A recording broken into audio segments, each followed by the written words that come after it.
Ma'am just a thought, special crime युनिटकडून आपल्याला काही माहिती मिळाली तर? नाही, तू म्हणतेस ते बरोबर आहे श्वेता. स्पेशल क्राईम युनिटचा ॲक्सेस मिळणं खूप कठीण. इतके दिवस मी त्यांना भेटण्याचा प्रयत्न करते, पण ते शक्य होत नाहीये. त्यांच्याबद्दलची काहीच इन्फॉर्मेशन मला मिळत नाही आणि मला नाही वाटत ते त्यांची आयडेंटिटी कोणासमोरही रिव्हील करतील. पण येस,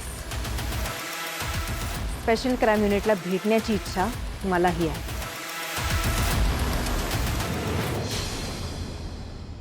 सावकाश सावकाश. असू दे. ठीक आहे ठीक आहे. ये ये ये.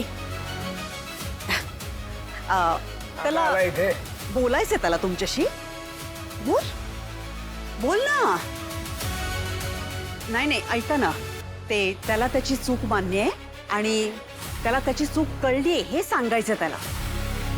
अरे चुका त्याला याच्या आधी अनेक वेळा कळलेल्या आहेत, पण त्याने त्याच्यात काही फरक पडलाय का? पण अहो पण त्याला काय म्हणायचं हे तर ऐकून घ्या ना एकदा. डॅड, तू इथे थांबू नको, तुझा आधी बाहेर. अहो मला तुमचा राग मान्य आहे,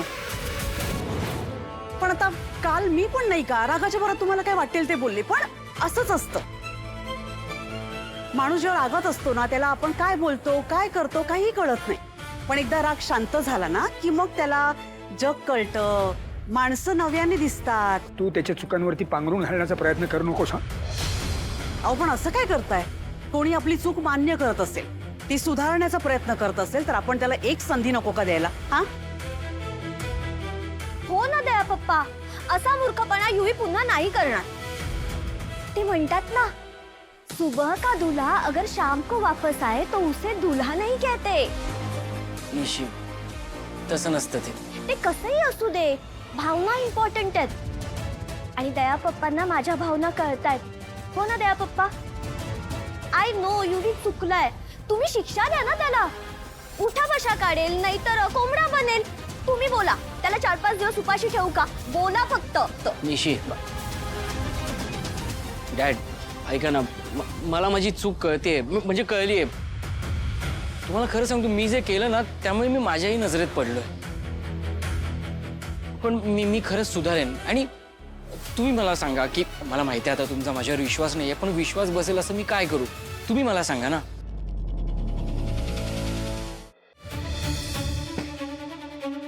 काय रे, भेटलास बाबांना? नाही, त्यांना आराम करू दे. मी माझी कामं करून येतो. कसली कामं? ते बाईकची सर्व्हिसिंग करायची होती. खूप दिवस झाले सर्व्हिसिंग नाही केली आहे ना. आणि तू पण तुझी कामं करून घे. आज सगळ्याच कामांना खूप उशीर झालाय ना. ऑफिसचं काम पण बाकी आहे. ताईने जर विचारलं तर तिला पण सांगावं लागेल मला. केदार, इकडे बघ. तुला काय वाटतंय? मला तुझ्या मनातलं एवढंही ओळखता येणार नाहीये का? बाबांना भेटायचंय, पण भेटता येत नाहीये. अडवतायत तुला, असंच ना? मान्य की माझी चूक आहे, पण अजून मी बाबांपासून लांब नाही राहू शकत. आधीच एवढे वर्ष त्यांच्यापासून लांब राहिलोय.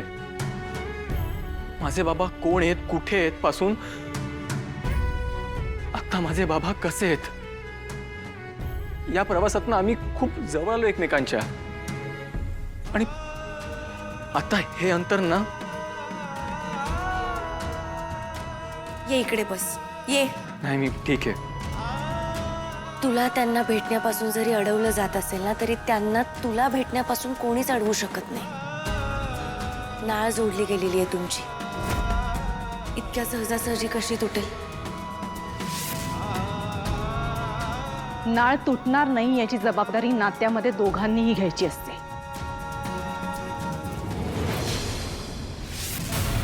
आणि तुम्हा दोघांकडे बघून मला खरंच असं वाटत नाहीये की तुम्ही जी चूक केली त्याचा पश्चाताप तुम्हाला होतोय. नाही ताई, तुम्हाला जर असं वाटत असेल की मी तुम्हाला दया काकांना भेटू देईन तर तसं होणार नाहीये. तुम्ही दया काकांना भेटणार नाही आहात.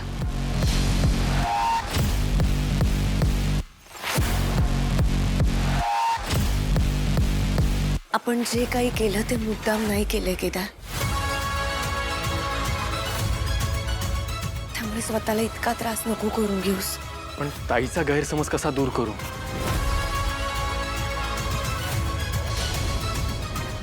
इतक्या वर्षानंतर तुला तुझं कुटुंब मिळालंय, हक्काची माणसं मिळालीत. आपण मिशनसाठी या घरात आलो होतो आणि त्याप्रमाणे आपण गुलाबला ताब्यात घेतलं सुद्धा.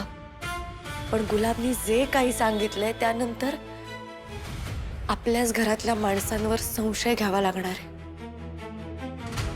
I am sorry Kedar.